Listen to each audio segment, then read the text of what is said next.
listen to the amazing lineup of local podcasters this country has to offer. Find your audience and the right brands to work with. Podmetrics, your one-stop shop for podcast analytics, and it's absolutely free. Just create an account and put in the code Coach Franco Says upon sign up. So I'll repeat it, Coach Franco Says. It's that easy. Enjoy the features. Thank me later. But wait. There's more. Podmetrics has teamed up with Lazada to make your shopping for gear a lot easier and safer. There are links in the comment section, what I use to make content, and you can support this channel by purchasing those items with the links provided. Okay, this is going to be exciting. 3, 2, 1. What's up, everybody? We are back. So many things happened in this week in the realm of fighting. So let's get to it. Our boys from Dstry MNL are here. Carl De Mesa, JC Reyes. Carl, kick it off with some karate combat action. Karate Combat, Neo Tokyo 2. Now the women have joined the fight. Pretty interesting. Yes. They're not that jacked yet, so I don't know if they've been taking. Okay So, na hindi- yata, huwag hindi- masyadong jack. Hindi sila pasado sa Carl De Mesa's jab. Hindi pa, wala pa. Yan. 1 out of 5. So medyo wala pang T-Day Dillashaw level. But Christina Pantera Kavakopoulou, who is a Greek black belt, against Mexican Esquivel Gonzalez, who is named La Parquita. Seemed like the fight rules weren't very much clear to the women who were fighting for the first time, other than si Esquivel. Apparently sa Karate Combat, and I didn't know this since we've been watching for some time na, bawal pala ang kicks to the thighs. Nagulat din ako doon. So sweep the leg. Oo, diba? Weird. Just kick the shins, it's allowed. Pero nabawasan kasi ng isang point si yung Greek woman. So she was still able to win the match though by UD. Which just really meant that she was, and you could see it in the fight, she was really coming forward, she was aggressive, which all the rules said, parang encouraged naman. So that was a good fight. The co-main before that were heavyweights, meaning they were 93 kilos upwards to 200 plus pounds. And ito may jackness level kasi hindi sila matataba for 200 plus pounds So ako parang merong something jackness level 3, 4, meron kulang pa lang Jackness level 3 and 4. Okay. Medyo Cody Garbrandt na yan So Arkhaf the Wolf Ocean versus Andre the Warrior of Light Grinovich. Again, I guess the vagueness of the rule set, parang hindi nila matrain masyado dito. So there were illegal knees, and there were a lot of illegal blows to the back of the head. So hindi naman sila nabawasan ng ano. But again, I don't know how Karate Combat can resolve this in the future. There seemed to be a disconnect between the training and the actual fight of the new guys. It was of course still entertaining. They were still in Neo Tokyo, and there were still people in costume, and of course the really high-end 4K screens were amazing. Always ever entertaining Karate Combat. And then we go to Bellator. Another good card for Bellator, pero the one fight that Carl, please tell us what happened on that fight. As always, this guy is someone you should watch out for, guys. Ang dami kasi mga dark horse talaga sa Bellator. There's Aaron Pico. Yung Si kalaban niya. John De Jesus. That guy's good. It was actually a good fight until Aaron Pico threw that overhand. And then nag-collapse na lang si John De Jesus, then ground and pound, and that was it. Mahaba po kasi yung discussion namin dun sa aming parang main course. So we're gonna Yung breeze breakdown ng matindi. the notable. Shall we do UFC? So what happened in the UFC? Sino bang notable sa JC. UFC this week? Paul Felder, who stepped up 5 days before the 5 fight. days notice, 5 days 5-round notice. fight, split decision Against loss Man. against Damn. Rafael Dos Anjos. Ako, that was the only fight I was looking for. Yun ang pero- inaantay ko kasi 5 days notice. Same. He got the weight. Unlike do sa tatlo na hindi nakaabot, mas mahaba yung preparation nila. Come on. Pero grabe yun Grabe yun. For him to answer the call, 5 days notice, cut weight, make weight, recover, and then last the entire 5 rounds. Ang dami niyang hangin for Against that. RDA. against RDA, a well-conditioned fighter, tapos split decision pa yung pagkatalo niya. Exactly. Although, I think dapat yata that was supposed to be a UD. I don't know who gave. I can't remember who gave Felder may controversy. Pero ako rin, I would understand it. I would understand if it was I was actually expecting a unanimous decision na victory. Or even, dapat RDA should have knocked him out. Diba? RDA should have at least TKO'd him. Pero, I mean, mad props to Paul Felder. Yeah. Tough guy. Damn. Paul Felder would probably... What if Paul Felder knocked out RDA, went back to the booth and started commentating on his own? It's out fight. Diba? May meme na gano'n na. I saw that. And in fairness, he was supposed to be commentating on that event. Diba? So, from commentating to actually fighting, Paul Felder, you are our hero. On behalf Irish of Dragon. Yes, from Combat Sports Weekly, you are an amazing guy.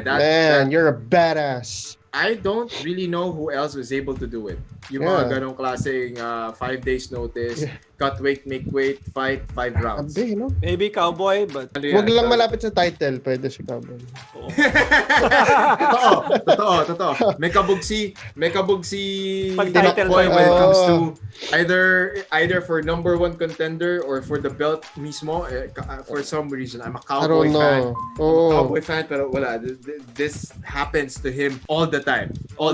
Pattern talaga siya. Maybe you should see a sports psychologist na pag diba? Someone that would probably hypnotize or brainwash him into thinking that you will be the next UFC champion. Diba? You have to get your He needs a together. mindset coach. A mindset coach. Yung coach ni Diego Sanchez. Wag yun. Naisip ko nga yun. Diba? The guru. The guru makes him do all that weird shit. JC, please. Some boxing. Yes. Kindly explain to people the stupidity that happened. For me, this is just one. This is 1/3 of the opinion of the Titos of Fighting. Throughout the fight, sa start pa lang ng fight, Andrew Moloney, this is fought Joshua Franco. Moloney was pretty much dominating most of the fight. Mm-hmm. Sa simula pa lang parang alam na medyo alanganin na si Franco kasi ang ganda talaga ng galaw ni Moloney. Lahat sharp yung mga strikes niya, yung mga suntok niya, pasok lahat halos.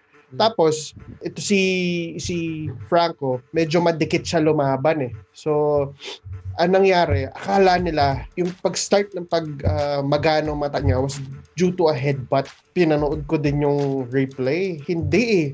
Simula pa lang nung round 1 pa lang, nakita mo konti-konti nang nagsasara hanggang sa... Pero the referee stopped the fight kasi akala nila accidental headbutt. They had to review the tape. Yung whole 2 rounds, 26 minutes. Oh my God. It really begs the question of what were they really discussing? Diba? Kasi the purpose of an instant replay is to give an objective, is to help you make an objective decision. You make a sound decision. So for them to review a damn tape or a damn replay for 26 minutes, it really goes to show na something happened there. Parang may something shady happened. Something shady really happened there. Yung laban So bakit walang time limit yung review? It's a boxing commission thing. So they realized Nevada State Athletic Commission yung nag-review So they probably Wow. Yeah. But they probably realized na we didn't set any rules on how to or how long should we review. How long we should and deadline natin. Feeling ko later on kasi for me you should have gone to the judges' scorecards. Pero nakailang rounds na ba? Second round pa lang. Second round pa lang. So pag second round, what is the ruling for parang nangyari Nevada State Commission na kasi depende sa area. Sa promotion tsaka sa promotion. Pagka ni-replay na, stop na yung fight, di ba? May mga ganun eh. Most likely this is what happened yung here. limited replay, is that what it is? So no wonder it was declared a no contest kasi it didn't go past the third round. Pero unfortunately, it cost Moloney the title. Panalo na siya. The WBA Junior Bantamweight title na hawak ni Franco. But if you're the champion guy, ka na, tapos diba, if biglang, you were winning and then all of a sudden some stupid officiating called for an unwarranted headbutt and then they started reviewing the tape And then something shady just happened. Let's just lay it out there. Something shady happened. You didn't lose to your opponent. You lost through a glitch. Or our hearts go to Andrew Maloney for, I mean, this is so unfortunate. It shouldn't happen to fighters. Yeah. Sabi ko nga, baka nasobrahan ng merienda, nakalimutan may baka nagturon yung mga hayop, diba? Nakalimutan nila. Oy, may ano pala tayo. May boxing hero. May naglalaban pala dito. Okay?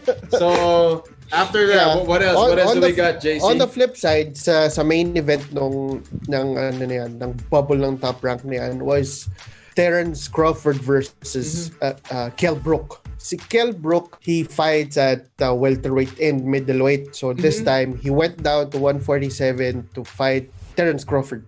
Okay. And Terrence Crawford is one of the few people, if not the first person, to knock out Kell Brook in 4 rounds. Wow. He knocked out Kell Brook. Si GGG, di nagawa yun. Decision ata yung fight nila ni GGG. He's one of the best boxers out there, but he doesn't have the best resume, unfortunately. Exactly. And after the fight, actually prior to this fight, Crawford already announced that he is planning to leave Top Rank Promotions kasi umalis na naman. kasi I mean, he's not getting the fights that he wants. I mean, he's been calling out a lot of fighters, pero even Manny is always wanted to fight Manny. Yeah. For 5 years he's been calling out Manny Pacquiao. Walang nangyayari. Sabi nila tumanggi daw yung Team Pacquiao, pero that time they were under the same promotion. So how could not? So where does he plan to transfer? Where does he plan to go? Which promotion? I think he's planning to go to PBC where Pacquiao is now. Pacquiao, Spence, and the other welterweight are. Okay. Okay yun ah. There's a possibility na it could happen. Yeah. Al Haymon pa, medyo pagdating sa mga money fights, medyo gigil yan. Diba? Tignan natin. This is the portion of the episode wherein we've been getting a lot of messages. Yep. We've got a lot of queries and matindi discussion online to. Diba? Of course, analysis time na. Ito na. Of course, your Titos of Fighting will provide you with the best possible analysis. One championship event. Enter the Matrix pa rin ba to? Yeah. Inside the Matrix 3. Inside the Matrix 3. So we're going to discuss sequels. I don't even know how to begin this kasi I've been bombarded by masyado exaggerate bombardment. Pero I've been asked many questions. I've been sabi ko, this is gonna be the best venue because I have Carl and JC to break this down with me. I started this whole thing sa show pa ni Nisi Ikasiano sa The Hit List. That's another sports vlogcast that you can watch out for. So we covered the Lakay Wushu fights. So apparently there are 3. So there's Lito Atiwang, Gehe Estacio, and Kevin Belingon. So they all fought in the main card. Now, the main consensus after that event was the lackluster performance of the Lakay Wushu team on the ground, or parang it's subpar performance for yung low level grappling game nila. It's a huge topic that you cannot just break down and you can only provide your opinions. Pero it's very complex, I think. It's a very complex thing. When we try to discuss this, we are going to give you we're going to do our best to give you the lowdown on what really happens, and we're going to take you inside the cage, kumbaga. We're going to take you inside the experiences of these fighters inside the cage, and then we're going to, unlike other people who just want to bash and provide criticism, we'll do at least may explanation. Diba? At least ito may explanation. And something that I advocate with my co-host here is that we love to provide solutions. Diba? Kasi ito yun a lot of people will just criticize and then you ask them, so what are they supposed to do? Yeah, what now? Diba? Ano yung steps? And to be clear lang ng konti, I don't know kung saan nanggagaling yung Team Lakay needs to change striking coaches kasi ang dalas nilang talo. When their problem really is the ground game. They have improved a lot pero it's not exactly enough kasi pag na-improve nila, nakikita ng kalaban, hahanapan ng butas lagot na. So that is exactly point number 1. Hindi nyo kailangan ng 26 minutes para i-rewind yung sinabi ni JC, okay? Wala tayong turon dito. So everyone, okay, whoever's gonna watch and listen to this, MMA is a continuously evolving martial art. Saktong-sakto sa sinabi ni JC, it's either you sustain that momentum, but we highly encourage you to improve on it. Kasi we are living at an information age and people will definitely watch your fights. People will scout you, people will watch you, people will look for your tendencies, people will look for your habits. And this is exactly what's happening right now. Now, let's get to the topic at hand. Lakay Wushu's ground game. Now, there's nothing wrong with Lakay Wushu's grappling ground game. Okay? So kung if there is a ground game, if there's a semblance of a ground game, if there's an issue with the ground game, they have a ground game. Yeah. They do. Okay? They all know how to totoong grapple. wala, meron. Di totoong wala. Lahat meron. Okay? Ngayon, if you think otherwise, the opinion You should yun, grapple with one of them. Diba? Oh. Diba? Yun lang yun. Try Opinion mo. nyo yun. Pero in my experience, in my years of grappling and teaching grappling and I think the real question that needs to be asked is what is the level of grappling ng Lakay Wushu? They have several blue belts in the team. And ako, in my honest opinion, I mean, I love these people. I know them, and I say this with all heart and love to all of them. Ito yun you have blue belts in your team. Your grappling is at the blue belt level. However, you're fighting people who are higher scaled, or they're probably purple belts pataas. Yeah. So definitely they will take advantage of that situation and of the grappling game that they really need to improve on is their transitions.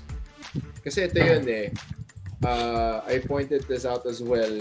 They have a decent level of grappling. The jiu-jitsu or whatever you want to call it. Kasi ito yun they could recover close guard really, really well. Yeah. I think we've seen that in the Burns versus Honorio Banario fight. He was able to recover close guard. I was actually impressed when I saw that. Kasi Burns is a high-level jiu-jitsu black belt. So para maka-recover ng close guard si Honorio doon, I was like, wow, ang galing. And then they're able to they have a decent half-guard game. Okay? Now, hanggang dun na lang. Yeah. Diba? Meron pang coach. May cage din sila. They do use the cage pretty well to stand up sometimes. We'll get to that point in a bit. So their inability to utilize the close guard to either mount an attack or to at least stand up, create distance and stand up, yun yung kulang. And it's not technique, it's not strength. It's their ability to chain movement and to do transitions. Yeah. Okay? For sure, alam nila yung technical stand-up. For sure, alam nila kung ano yung mga sweeps na nasa position na yun. However, yun yung nakikita kong limitation sa skill sets nila ngayon. They probably need to drill more of those things. Lahat yan, they can practice the technique and then they need to definitely drill it in order for it to come out during fight night. Yeah. So, again, their ability to create space and get up. Kasi ito lang yun lahat ng nakalaban nila will just take them down, keep them there, and they can't stand up anymore. They have to muscle out so much. Kasi kailangan nila mag-exert ng sobrang daming effort. Energy. Para, energy. Para tumayo. Nakakapagod yun. Bawas na tuloy yung striking mo. Afterwards. And this could all be prevented if they keep drilling, if they keep doing situational sparring. And hopefully, these fights will continue to definitely guide them when they go back to the drawing board. Kasi ito yun the reason why nagkaroon ng maraming clamor or there were a lot of people who were hating kasi it's been the same thing over and over again. Ang ginagawa lang is they take them down and then they keep them there. If my opponents keep taking me down and I keep staying on the ground, I can't do anything except for recover close guard or get to half guard. Sa half guard nga, medyo may mga transitions na sila, especially yung discussion, yung sinabi ni JC kanina, especially the younger ones. Yeah.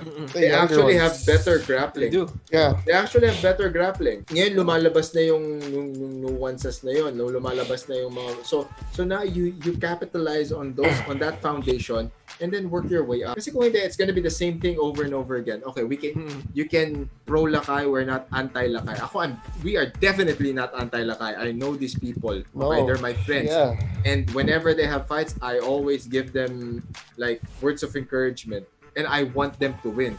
Kasi at the end of the day, they go out there and represent the country. Yeah.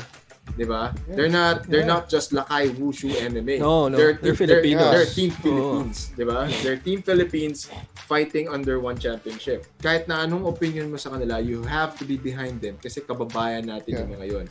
So now we're talking about solutions. So again, we talk about transitions, we talk about more drilling, we talk about more situational drilling. For example, yung getting into close guard lang. From close guard, it's either you go for a sweep or you get the back. Or, syempre in MMA, this is just my emphasis, try to create enough space so that you can stand up. Kasi you're better off striking rather than grappling.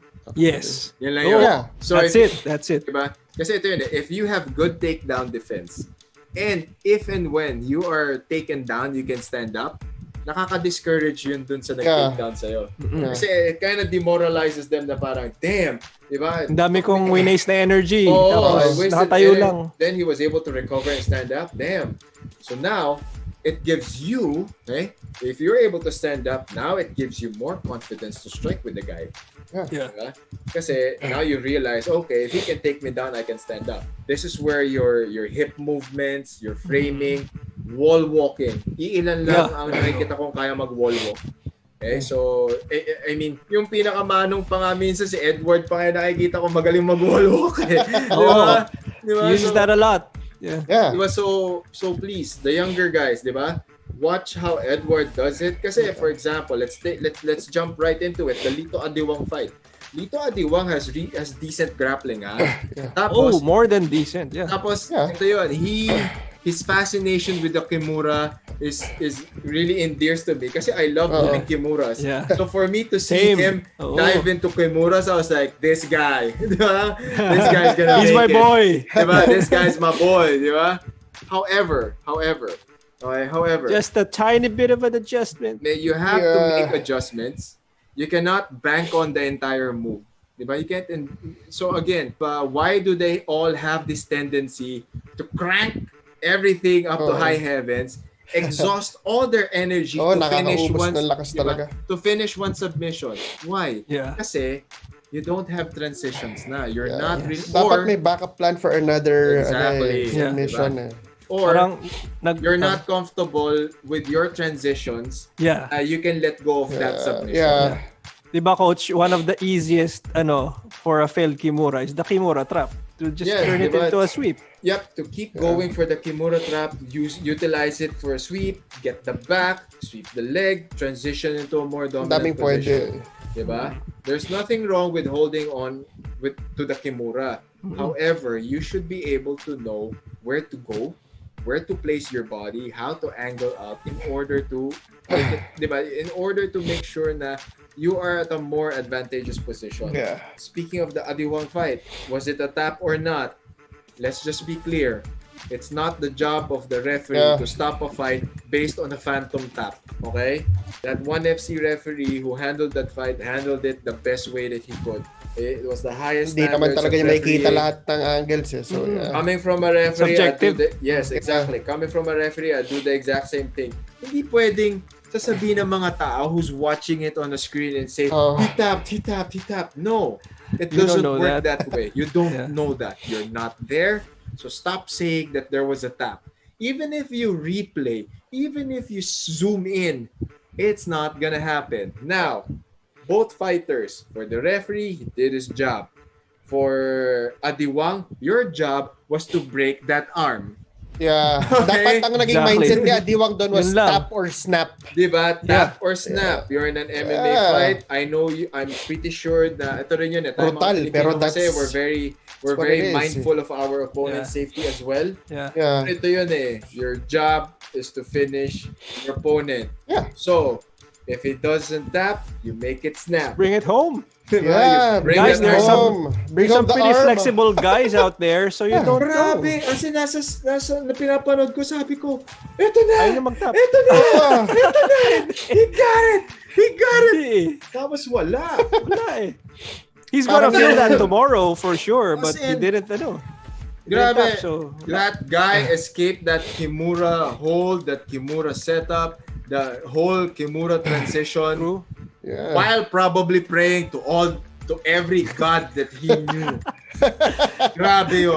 Grabe yun. siya. Well, we all remember Jacare Souza fighting on with a broken arm, diba? yeah. So, it's not rare, guys. Pero ito yun, I'm like, wow, that was... Or- and Adiwang is very... Adiwang loves that Kimura setup. So we know na he's gonna get He's it. And he drilled was that, able man. to. Oh. He was able to. He was there. He was there. He was cranking. He was able to isolate the arm. Next time, magkita tayo, Adiwang, turo ko sa'yo kung ano yung mga pwede mong gawin doon. Pero Options. Pakita ko talaga sa'yo paano mo tatapusin yan. lahat ng variations na pwede na. Lahat ng variations, dami. pati transitions. Oh. Kasi, Kimura. After makawala sa Kimura nung kalaban niya, parang nakita mo medyo parang yung mukha ni Adiwang parang, Straight eh. He blew his wad then Yeah. with that energy. and another observation. Adiwang is a knockout artist. He Yeah. has heavy hands. Okay, let's not forget that fact na Doon siya nakilala sa heavy hands na eh. he can knock down people. He can TKO his opponents. Nawala lahat yon simply because his opponent kept taking him down. Oo. So every time his opponent took him down, Composer pa rin, ano? he wasn't able to recover. He wasn't able to stand up. That definitely hindered his ability to strike. Yeah. Diba? Is it So- safe to say na he lost his composure dahil take down yung kalaban? Oo naman, nakakasira talaga. If you're a striker and then you can't set up your shots and then you get kept and you're being Frustrating taken down talaga over and over again and you can't stand up. That's the thing. You cannot stand up. You cannot recover. Exhibit A, Connor. Oo. Diba? And Khabib. Connor and Khabib, di ba? Wala siya. Pero I mean, props to Connor, nakatayo siya. Nakatayo Khabib siya. nakatayo siya kay Khabib, in fairness. Yun na lang minsan, coach I think it's also a question of just elite levels, meaning the inches really just matter. Oh yeah, definitely. When Professor Alvin Aguilar really gave me the lowdown of what jiu-jitsu is, he just mentioned it in a very simple sentence. This is the game of inches. This is where at black belt all you need is an inch to escape. I when I was a blue belt, he told me this line when I was a blue belt. I'm like, fuck no. So you need a whole lot of space to get out. And then when I started my journey in jiu-jitsu, I was like, wow. Oo nga, no? Absolutely makes sense. It works for jiu-jitsu. It definitely will work in MMA. It's the game of inches. So, let's just breeze through the Yehe Estaque fight. Almost got the knee bar. Almost got the toe hold. Very good Sayang. striking. Dinaan nyo na lang din sa striking nung hindi na kinaya yung submissions. Very Diba? good. At least, Pero dito natin nakikita na if you're comfortable in your striking and you're comfortable in your grappling, di ba? You're not afraid to throw shots. You're not afraid to throw your punches and your kicks. You don't have hesitations. ang linis ng mga strikes niya. Exactly. And the guy was taller than him. Yeah. The guy Yeah. had longer reach. Yeah. Ang galing niya ng entry to pocket. Wala akong masabi. That guy was strong, huh? That guy was strong. Oh, yeah. So, good performance by Gay Instacio. It belongs to that new breed of Lakay Wushu MMA fighters na makikita mo talaga they're very comfortable on the ground. Now it's just a matter of adding skill sets. We don't have to change anything. We just have to keep adding. They just have to keep adding. Hindi porket, ito lang yan hindi porket may blue belts na kayo sa team, tapos na. Diba? Kasi, kung blue belts yung level ng grappling ng mga MMA fighters before, hindi na siya ganun ngayon. Okay? So, again, with Iterators, nothing really wrong with their grappling program. They just have to improve on it. Diba? They have to keep adding. They have wrestling, they have jiu-jitsu. They just have to keep adding it. They have to keep adding. This is, again, martial arts is a journey. There has to be constant evolution. There has to be constant improvement. Diba? As far as I know, I'm not sure. Please correct me in the comment section or let us know what are your thoughts in the comment section based on our discussion. Ang alam ko rin, they're affiliated or they're training with John Bailon. So why not? Lakay, why not? Si Diba? Banario and si Edward Kelly are both blue belts under diba? So Prof. why John not? Bailon. John Bailon has high level jiu-jitsu guys. Why not take some of them? Why not like get a contingent from John Bailon, bring him up there in Baguio, and then train with them? Diba? Intense fight camp. Why not get his judo and this BJJ up there? Exactly, diba? John Bailon is high level, diba? John Bailon has Annie Ramirez. Yeah. He has Langbayan. There I think si Godwin Langbayan is from Baguio, diba? If I remember right. Ang alam ko rin. So, there's no shortage of talent that you can tap within the country, within the within the community. That you can definitely, diba, extend the hand that will definitely help you with your jiu-jitsu program, diba, or your grappling needs for MMA. Lahat yan, ang daming mga galing dyan. You can never go wrong with these people. So, hirap kapag elite, there's just a constantly shifting ground meta. Like you can see it with Ben Askren and Jorge Masvidal. Like that's the solution to a grappler. Ganun, diba? So, diba? And keep updated. And that's the thing, they always have new stuff, pero the next fight ginamit nila, kita na nung kalaban, so the next opponent knows what to do. Wala pa silang bago doon, after lang nung fight na yun, tsaka sila nakakapag-adjust. It's a matter of your ability to change your strikes with your clinches, with your grappling, okay? And vice versa, your ability to move on the ground, stand up, and then get back into striking. So everything has to be connected. So from your striking combinations down to your clinch work, down to your cage work, all the way to taking down your opponents, these are chain movements that you have to be comfortable with. Yun yung nakikita kong, that's one of my observations within the landscape of MMA right now. There's striking training, there's grappling training. Come fight night, dun lang siya magsasama. Oh. Diba? When you should train striking, you should train grappling, but within camp or during camp, you bring those two aspects together. You drill Which is them. exactly what the world's best MMA gyms do. Exactly. They do. 100%. I compare it to like I think the metaphor or the analogy is like the middle game in chess. It's so underrated and everybody needs to train it. I mean, even the grandmasters.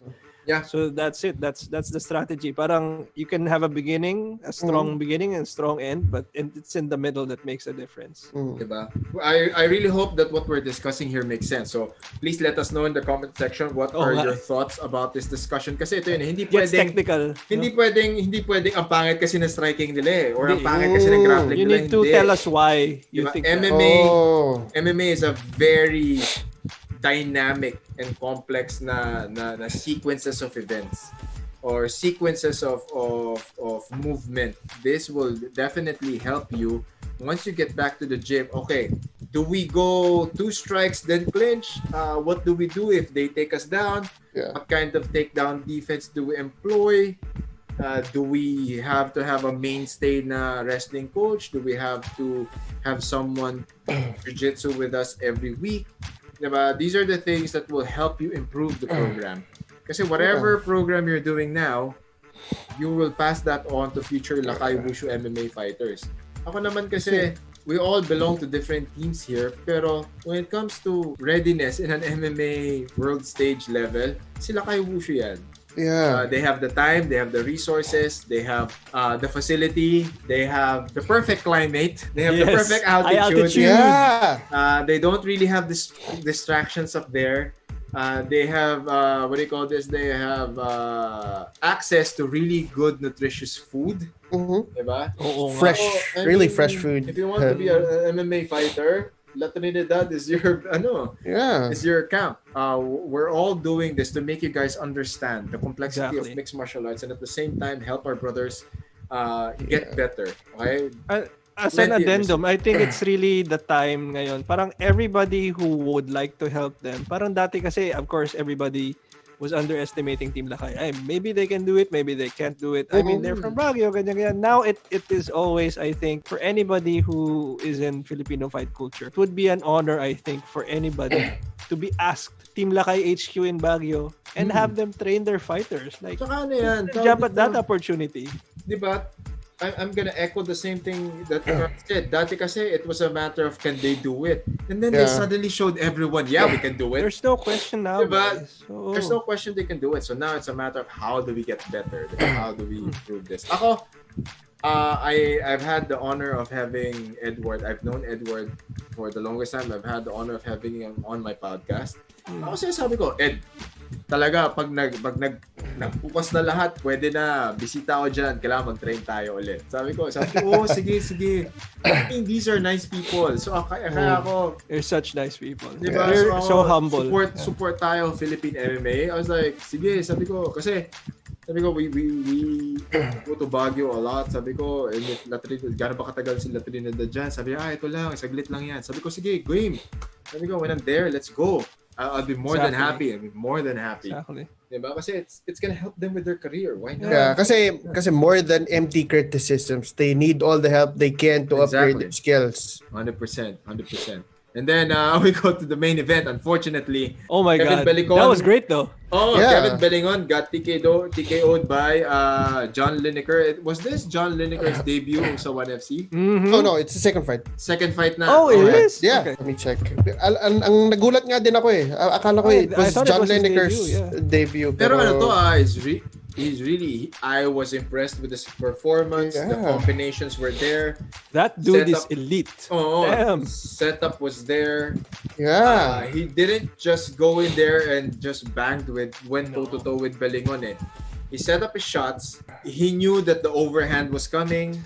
He knew that the sidekick was spinning. Coming. Diba? The spinning stuff that Bellingon was going to throw, he was prepared for it. Kasi watch tape, man. Dun yung he was able to cut off Bellingon's angles. Ang galing. Kasi like watch the fight again. Diba? It was 2 good rounds of very scientific. So it wasn't just about empty barrages. Kasi it was very systematic. He would hit Bellingon in the middle of the cage, and then he would drive him towards or against the cage. And then from there, he was gonna force Bellingon to be very, very tentative with his movement. Nakikita mo, there were instances wherein Bellingon was already panicking. And then, first round pa lang, nakita mo, nag-spinning heel kick na si Bellingon.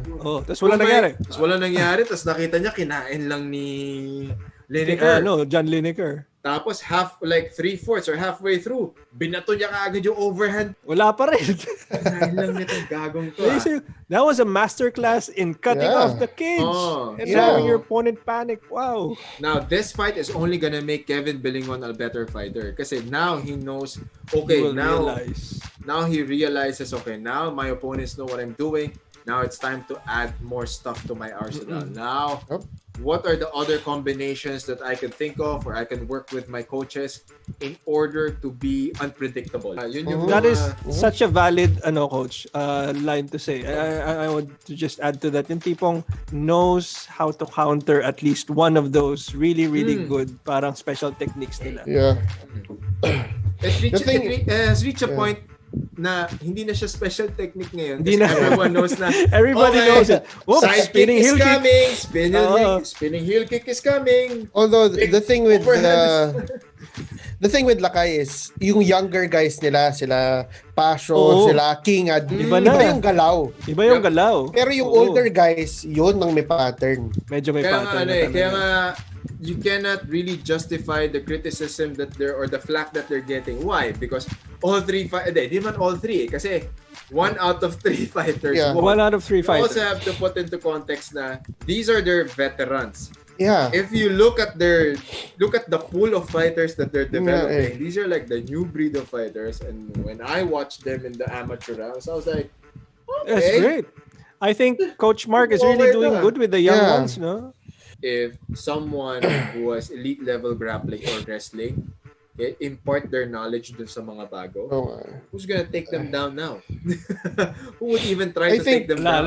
Yeah. Pero I think one of the things that would have changed the results nung laban was kung walang lockdown kasi they actually have a partner, they have a collaboration with Fairtex Training Center where they can go there to train. May mga wrestling coaches, may jiu-jitsu coaches doon, na black belts, strikers nila doon, grabe.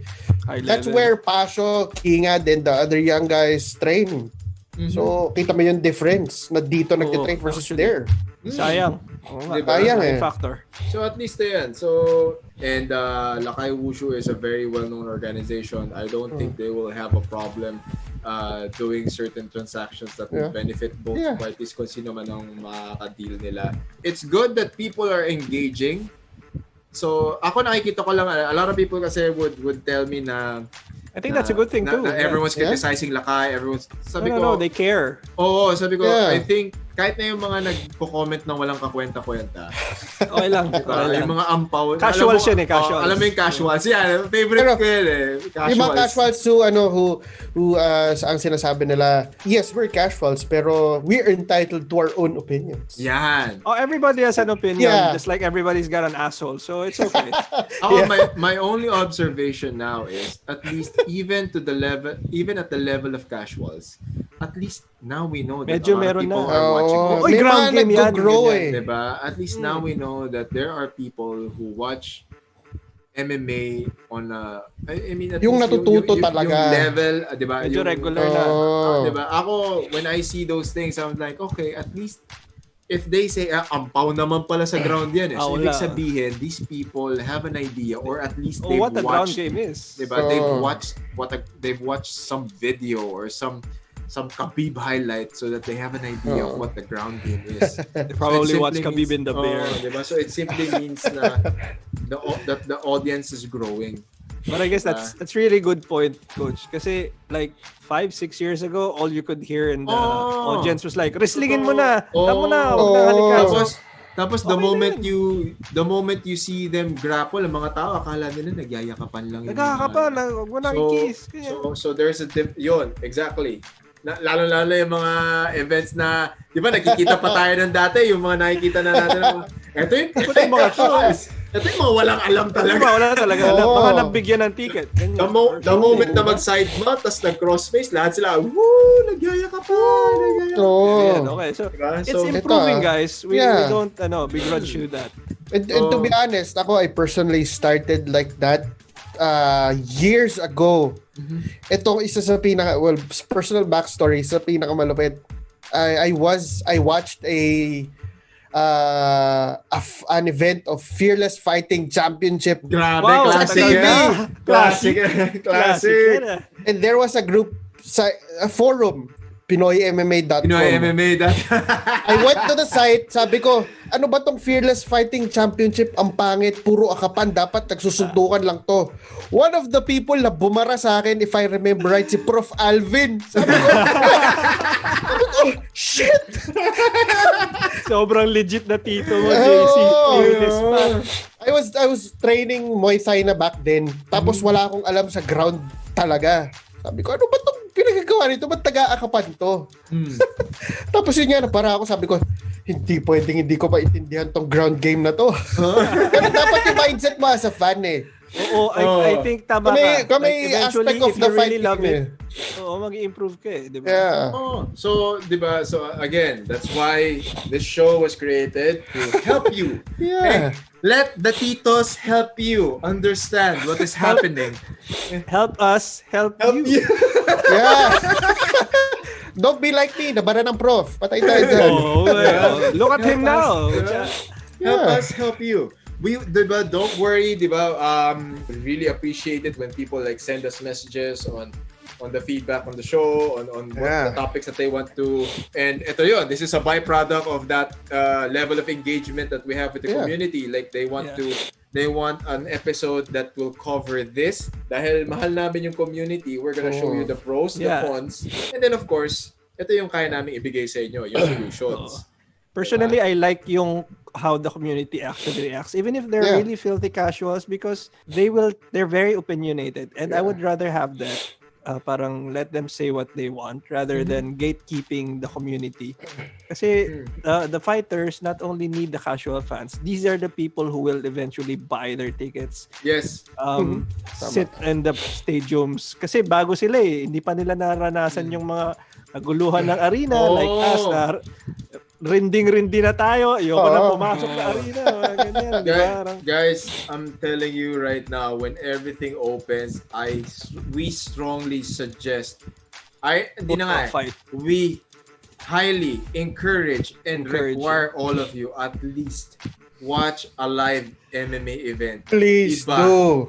If you can afford either the front seat o yung support the local MMA promotions. Kahit yung pinakamaliliit, please.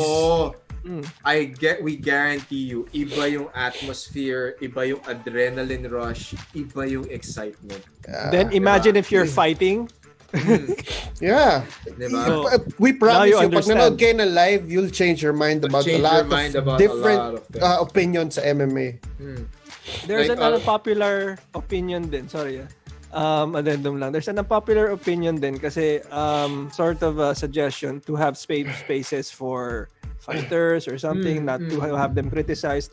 I understand that. Celebrities kayo. Yeah. Okay? You will always have that. An actor or an actress. Yeah. People will always have fucking opinions about you. Let them have opinions. The power of DGAF is unlimited.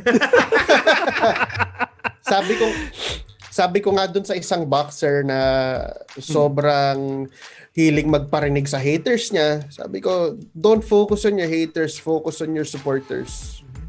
Maubos lang energy mo Kaya lang di niya pinapakinggan yata Well, he'll learn the hard way, I guess. It's like digging you can always use that energy to your advantage. Yeah. Diba? You can always use that as motivation, inspiration, and at the same time, if you can use your trolls to gain more popularity and notoriety, why not? As long as you're not personally affected. Yep. Look at Connor, that's what he did.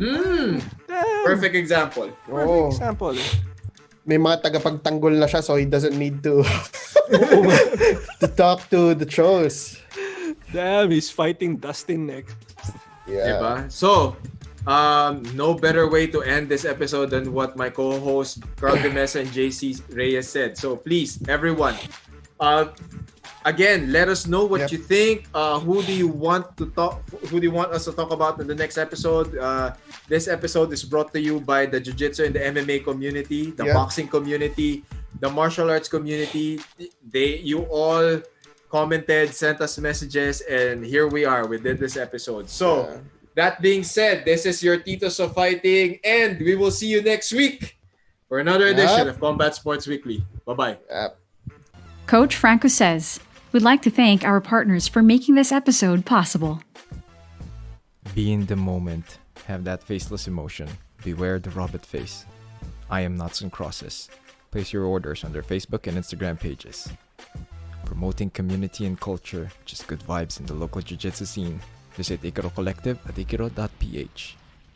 Simply Better Dentistry, the best dental service in the heart of Makati.